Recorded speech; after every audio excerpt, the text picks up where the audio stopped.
चलो देखो, अब हमें पढ़ना है सांख्यिकी।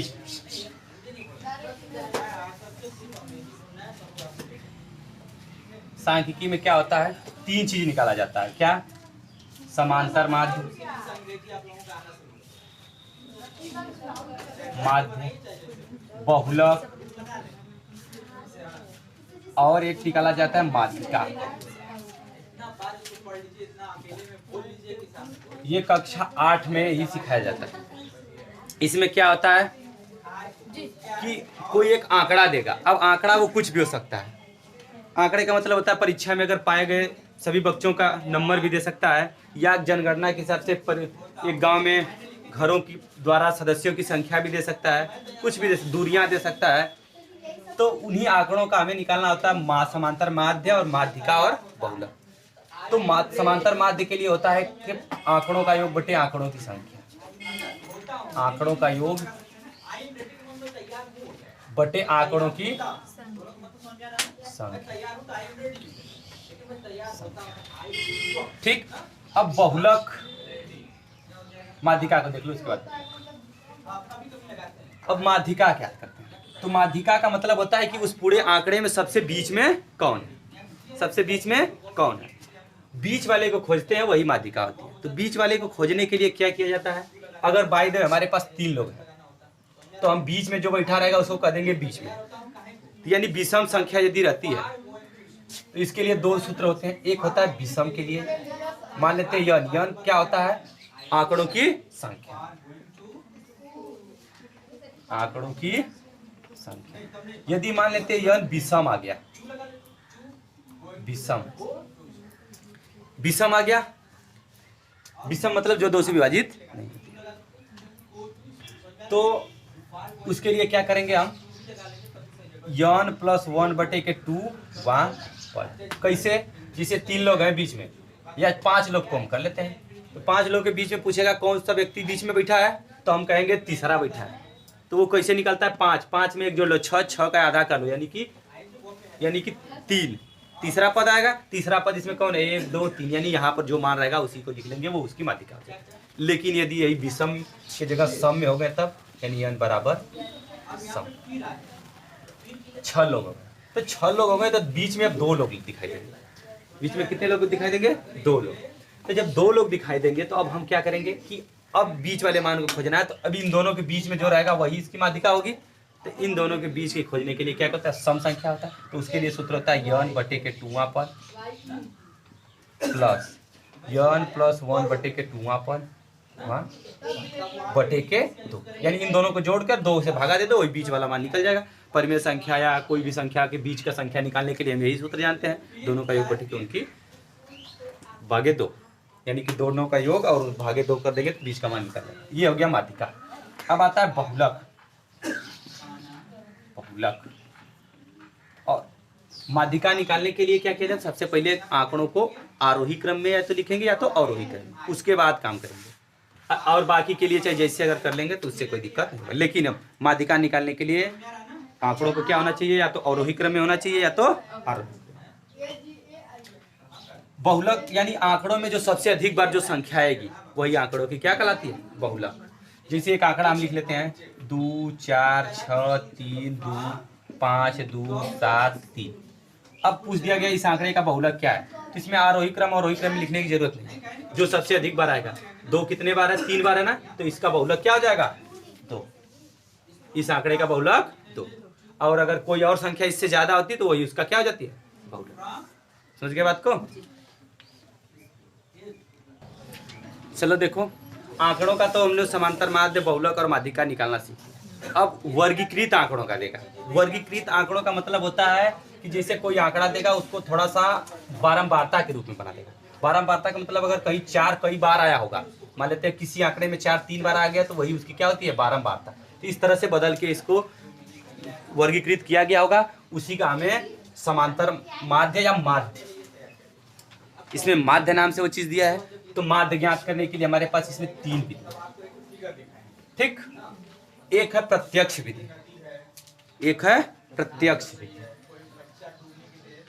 प्रत्यक्ष विधि। एक होता है कल्पित माध्य विधि, कल्पित माध्य, एक होता है पग विचलन विधि।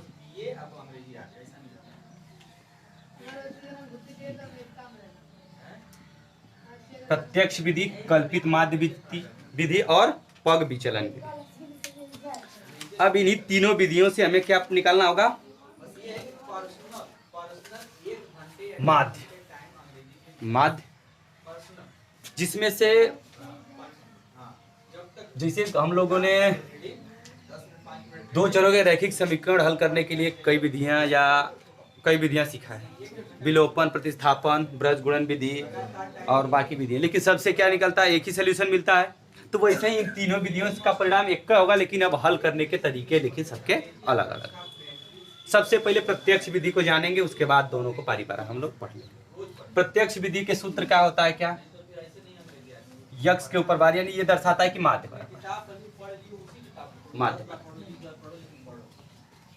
सिग्मा यफ आई यक्स आई बटे के सिग्मा, यहाँ पे आई बराबर कहीं कहीं 1 से n तक लिख देता है, या आई बराबर 1 से n तक। इसका मतलब होता है 1 से अंतिम पद तक, यानी कि कुल पद का। सिग्मा का मतलब जोड़, यफ आई और यक्स है, यानी यफ का मतलब बारंबारता और यक्स का मतलब पद, यक्स आई का मतलब पद, यानी कि सभी पदों का, आई से यानी कि 1 से लेके n तक के सभी पद और बारंबारता के गुणनफल का योग, ये दोनों का गुणनफल है ना, उनका योग बटे के सिग्मा यफ आई, जहां यफ क्या है? बारंबारता, और ये यक्स क्या है? पद या आंकड़े कह सकते हैं, ठीक ना। तो इस विधि से हमें क्या करना है? माध्य ज्ञात करना है। तो सबसे पहले इस सूत्र को हम लोग नोट कर लेंगे, उसके बाद एक सवाल इस पे हल कर लेते हैं, इसके बाद चलेंगे कल्पित माध्य विधि पर, उसके बाद पग विचलन विधि पर। चलो देखो इसके अंतर्गत क्वेश्चन कैसे आएंगे। चलो जैसा कि एक क्वेश्चन ये दिया है, इसी का हमें ज्ञात करना है माध्य, वो भी किस विधि से? प्रत्यक्ष विधि से।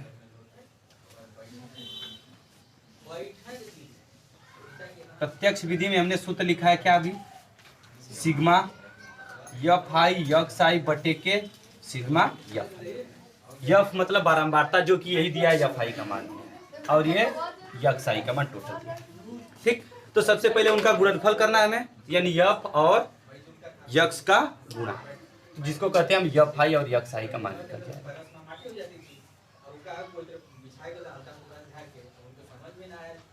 कर लेते हैं गुणा, 10 का गुणा 4 में करेंगे तो 40, ठीक। 20 का गुणा 3 में करेंगे तो कितना हो जाएगा? 60। 30 का गुणा इसमें करेंगे तो हो जाएगा 60, ये 280 हो जाएगा, ये 300 हो जाएगा, और ये भी 300 हो जाएगा, और इसका गुणा करेंगे तो 280, ये हो गया। अब हमें सिग्मा यफ आई और यक्स आई का मान चाहिए, ये तो यफ आई यक्स आई का हो गया। अब सिग्मा लग गया तो जोड़, यानी इन सब का सबको जोड़ लेते हैं, जो आएगा उसको लिख लेंगे, और फिर यफ आई का जोड़, यानी कि इसको जोड़ लेंगे, जो आएगा दोनों को आपस में भागा दे देंगे, माध्य बराबर निकल जाएगा। जोड़ो देखो कितना होता है, 100,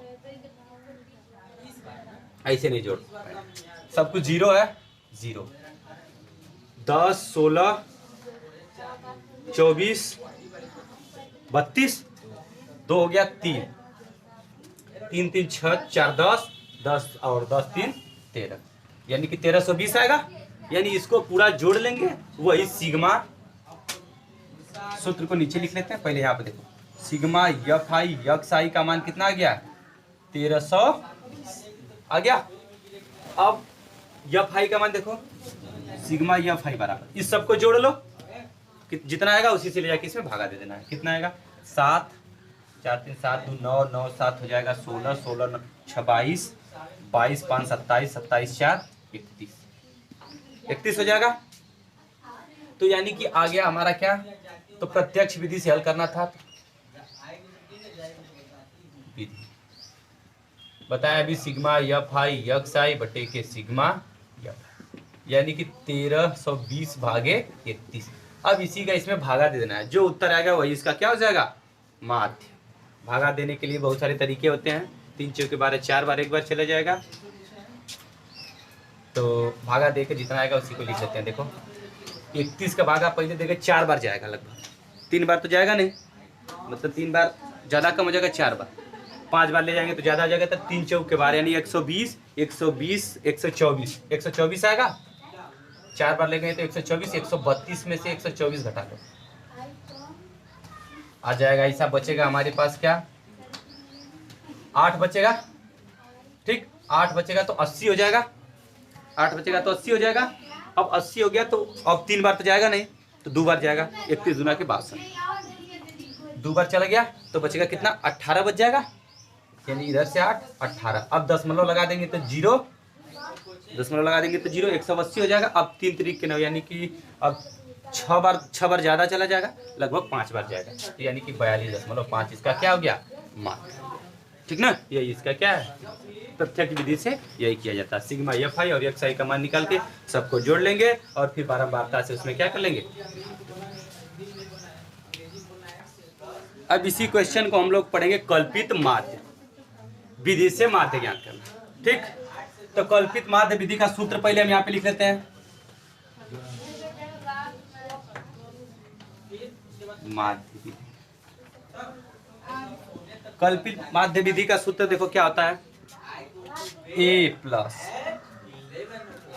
बता रहे हैं क्या होता है, ए प्लस सिग्मा FI DI बटे के सिग्मा, ये कल्पित माध्य का क्या होता है सूत्र। एक क्या होता है, जहां ए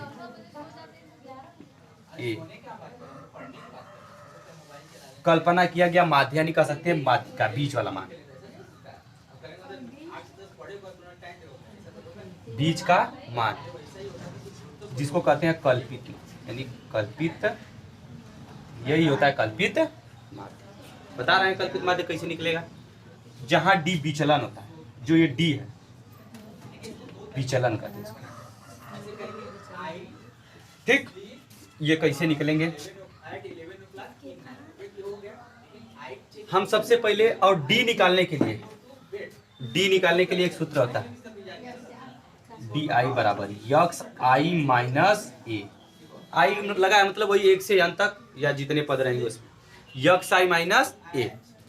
क्या होता है, वही कल्पित माध्य, और यक्स मतलब वही आंकड़ा जिसको कह सकते हैं हम कि पद। ठीक ना, जो कि यहाँ पर दिया है x का मान। तो सबसे पहले अब हमें DI ज्ञात करना है। यहाँ DI ज्ञात करेंगे और फिर F में गुणा कर देंगे, फिर FI को जोड़कर भागा दे देंगे। ठीक ना, ये सूत्र हो गया। अब देखो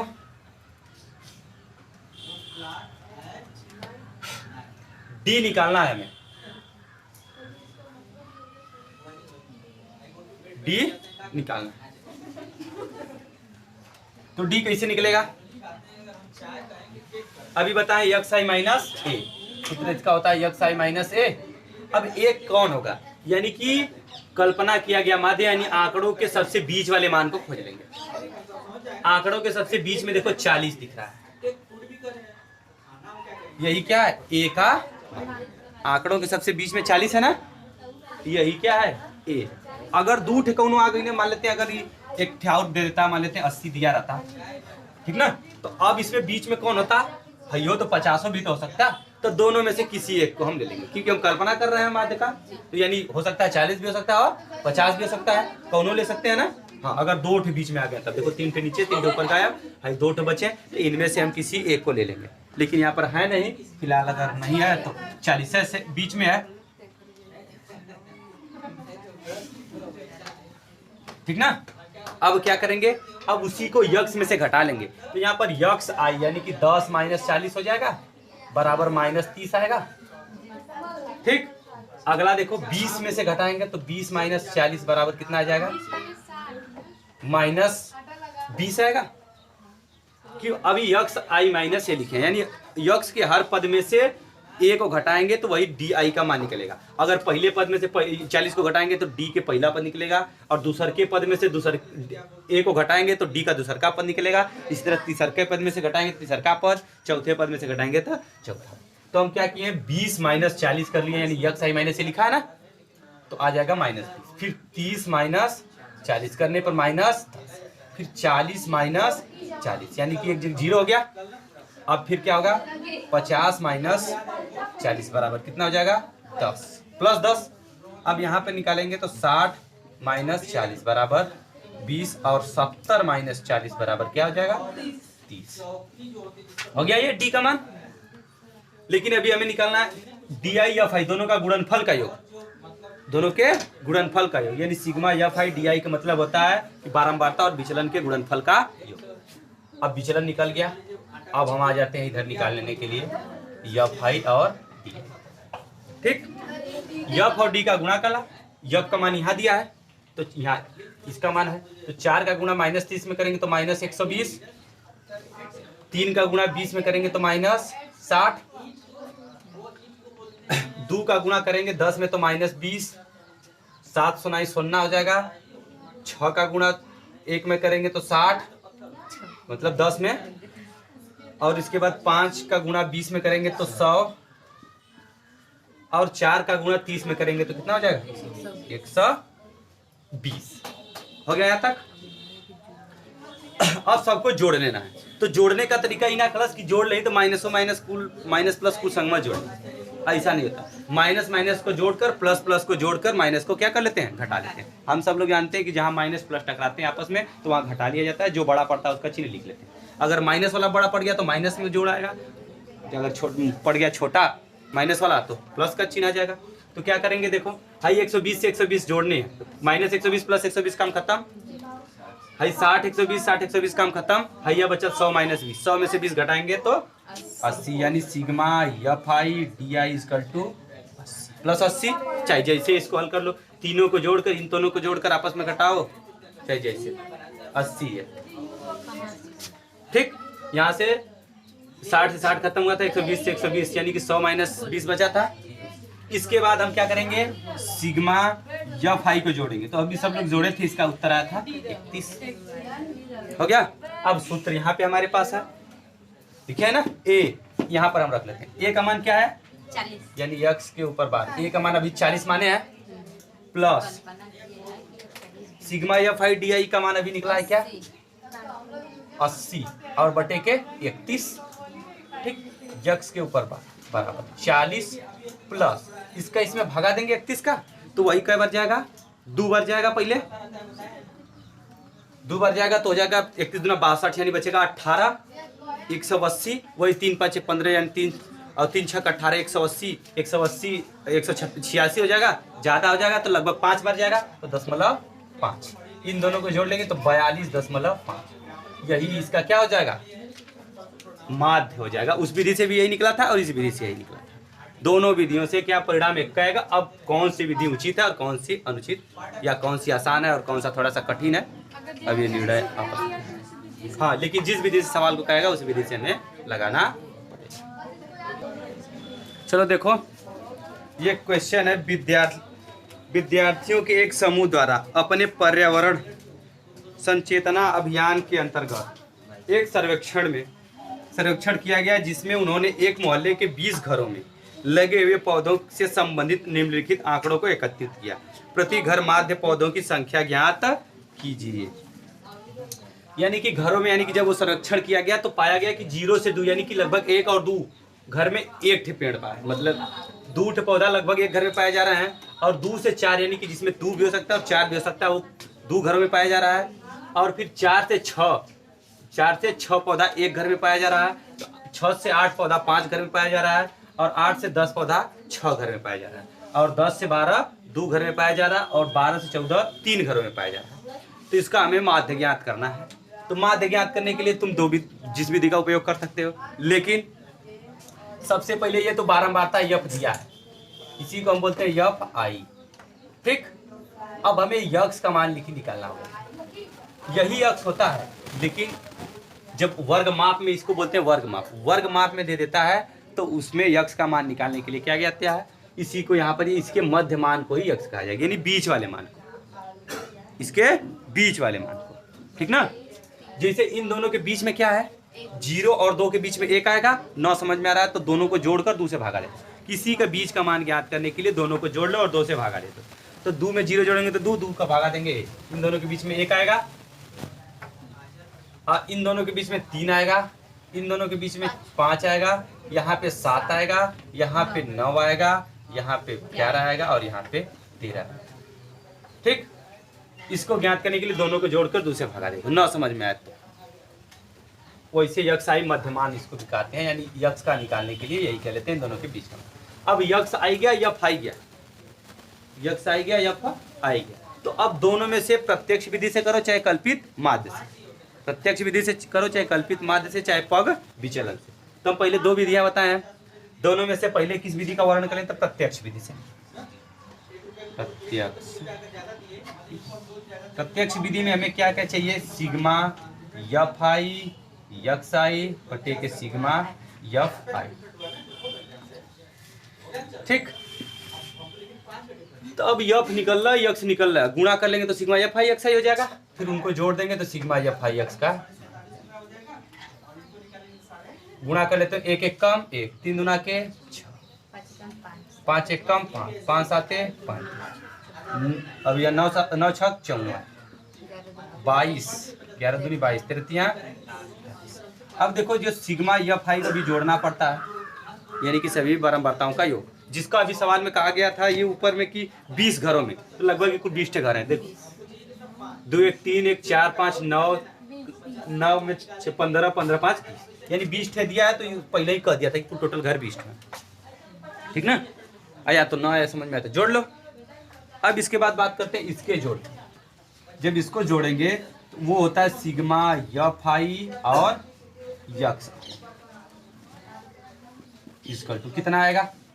सिग्मा यफ आई और यक्स जोड़ो, 6 1 7, 7 5 12, 5 17 में 4 जोड़ेंगे तो 21, 21 2 23, 23 9 32, 32 के 2 हाथ में लगा 3, 3 2 5 5 10 3 13, 13 और 3 बचा था 16, यानी 162 जोड़ लेंगे, अपना जो भी आएगा लिख लेंगे। तो अब सूत्र में लिख लेते हैं 162 यक्स के ऊपर बात है, 162 बटे के कितना आएगा?